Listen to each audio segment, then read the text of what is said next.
कनीना बस हादसे से जुड़ी हुई ये बड़ी खबर। पुलिस ने आरोपी ड्राइवर का मेडिकल कराया। मेडिकल में ड्राइवर की शराब पीने की पुष्टि। तो बड़ी जानकारी दे रही है। मेडिकल के बाद आरोपियों से पुलिस की पूछताछ और मामले की जांच के लिए कई टीमों का गठन किया गया है। कनीना बस हादसे से जुड़ी हुई ये बड़ी खबर है। महेंद्रगढ़ से ये बड़ी खबर। देखिए कल जिस प्रकार से ये सड़क हादसा हुआ और उसके बाद अब ये जानकारी सामने आई है कि पुलिस ने ड्राइवर का मेडिकल करवाया है, आरोपी ड्राइवर का, और पुष्टि की गई है शराब पी रखी थी ड्राइवर ने। और महेंद्रगढ़ से मेरे सहयोगी ज्यादा जानकारी लिए हुए अक्षय यादव जुड़ गए हैं। अक्षय, देखिए इस खबर पर अपडेट फिलहाल ये सामने आया है कि पुलिस ने आरोपी ड्राइवर का मेडिकल कराया है और ड्राइवर ने शराब पी है और इसकी पुष्टि भी हो गई है। खतरनाक हादसा था जिसमें 6 बच्चों की जो मौत हो गई। एक ही गांव के 4 बच्चे थे और उसका जो पापा के 2 बच्चे थे।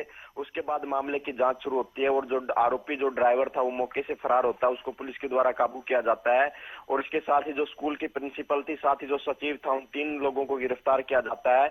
और पुलिस उनको जो गिरफ्तारी के बाद जो मेडिकल के लिए नागरिक अस्पताल लेकर पहुंचती है, जहां पर जिला प्रशासन तमाम जो अधिकारी वहां पर मौजूद रहते हैं, उनकी मौजूदगी में वहां पर उनका मेडिकल करवाया जाता है। और पुलिस प्रवक्ता की ओर से जानकारी दी गई है कि ड्राइवर पर नशे के जो आरोप लगे थे, तो उसके बाद जो मेडिकल हुआ उसमें भी पुष्टि हो गई है कि जो ड्राइवर है वो शराब के नशे के अंदर था। तो ऐसे के अंदर जो पुलिस अब 3 जो आरोपी है उनको गिरफ्तार किया गया है, उनसे पूछताछ कर रही है तथा इसमें कोई अन्य व्यक्ति भी अगर सम्मिलित था तो उसकी भी गिरफ्तारी होने की संभावना जताई जा रही है। मैं आपको बता दूं कि परिजनों की ओर से आरोप ये भी लगे हैं कि जो स्कूल बस का जो ड्राइवर था वो नशे में था। उनको पता लगा तो बकायदा इसकी सूचना उन्होंने स्कूल प्रबंधन तक दी। उसके बावजूद उन्होंने ड्राइवर को बस ले जाने के लिए स्कूल तक आदेश है वो दिए। इसी के अंदर जो स्कूल प्रशासन वो पूरी तरह से दोषी है। स्कूल की जो बस थी उसकी जो फिटनेस थी वो पूरी तरह से खत्म हो चुकी थी, उसके बावजूद उस बस का इस्तेमाल किया गया। तो तमाम जो सवाल है स्कूल प्रबंधन पर खड़े होते। उसके बाद स्कूल प्रबंधन के 2 प्रिंसिपल और सचिव को गिरफ्तार किया गया। वहीं इस मामले में ड्राइवर गिरफ्तार किया गया है और फिलहाल 2 से 3 बच्चे उनकी जो स्थिति है वो गंभीर बताई जा रही है, जिनको गुरुग्राम के लिए रेफर किया गया है।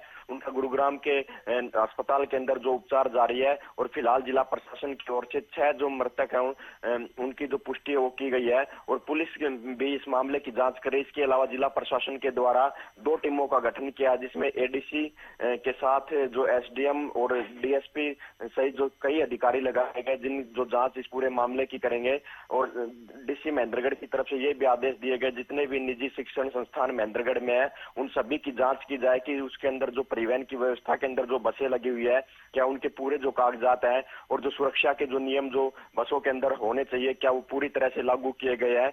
और इस पूरे मामले की जांच वो जारी है। और शिक्षा मंत्री ने कल ये भी स्पष्ट कर दिया था कि जो जितने भी घायल बच्चे हैं उनका उपचार में कोई भी कोताही नहीं बरती जाएगी। साथ ही स्कूल को शोकाज नोटिस जारी किया जाएगा, क्योंकि कल ईद की छुट्टी थी, उसके बावजूद स्कूल लगाया जाता है। और एक स्कूल नहीं बल्कि महेंद्रगढ़ की कई स्कूल भी ईद के दिन लगे हुए थे। जैसे ही हादसा होता है उसके बाद जो तमाम जो स्कूल है वो छुट्टी करते हैं और प्राइवेट एसोसिएशन ने बकायदा अब 2 दिन का जो अवकाश घोषित किया है। तो सरकार के नियमों की अवहेलना लगातार होती है, लेकिन जब कोई हादसा होता है जब भी प्रशासन सबक लेने की बात कहता है और उस पर कार्रवाई की बात कहता है। अन्यथा जो बसें हैं तमाम ऐसी भी बसें हैं कई स्कूलों के अंदर जिनका जो टाइम वो भी एक्सपायर हो गया, लेकिन आज भी उनको बच्चों को लाने और ले जाने के लिए इस्तेमाल किया जा रहा है। तो कई तरह के सवाल हैं और जांच के बाद कब तक बात की जाए तो जो बच्चे कल घायल हुए थे जो और जिन्हें मामूली चोटें आई थी उनकी स्थिति फिलहाल कैसी बनी हुई है? क्योंकि देखिए खुद स्वास्थ्य मंत्री ने तो ये कहा ही था कि इनकी जो जांच है वो सही तरीके से हो और जिनका इलाज चल रहा है वो भी सही तरीके से किया जाए।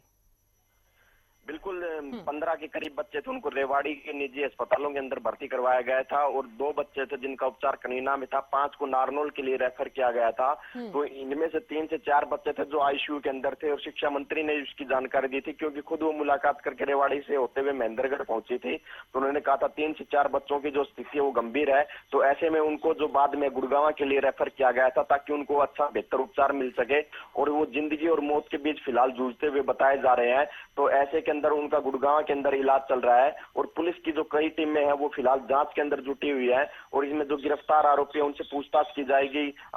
बाकायदा जो प्रिजन उनका ये कहना है कि इससे पहले भी हमने स्कूल प्रबंधन तक ये जानकारी दी थी कि आरोपी जो ये नशा करता है, तो ऐसे में मालूम था कि नशे का आदि बस का ड्राइवर, तो उन्होंने उसको तुरंत प्रभाव से हटाया क्यों नहीं। उसके बाद हादसे वाले दिन भी उन्होंने सूचना दी तो उस दिन भी कोई कार्रवाई नहीं की, बल्कि ड्राइवर को बस लाने के लिए पूरे जो ग्रामीण और परिजन है उनका रोष जो स्कूल प्रबंधन है उसके ऊपर जारी है। जी चलिए अक्षय, आप नजर बनाए रखिएगा, जानकारी हम आपसे लेते रहेंगे। तो देखिए ये जानकारी जो है फिलहाल ये सामने आई। हालांकि इस मामले में और भी खुलासे हुए हैं और ये भी कहा जा रहा है कि प्रिंसिपल जो स्कूल की प्रिंसिपल हैं दीप्ति जिनका नाम है, अगर वो सही ढंग से पहले ही कार्रवाई कर लेती तो शायद इन बच्चों की जान बच जाती, क्योंकि उन्हें पहले ही बता दिया गया था कि जो ड्राइवर है वो नशे में धुत रहे।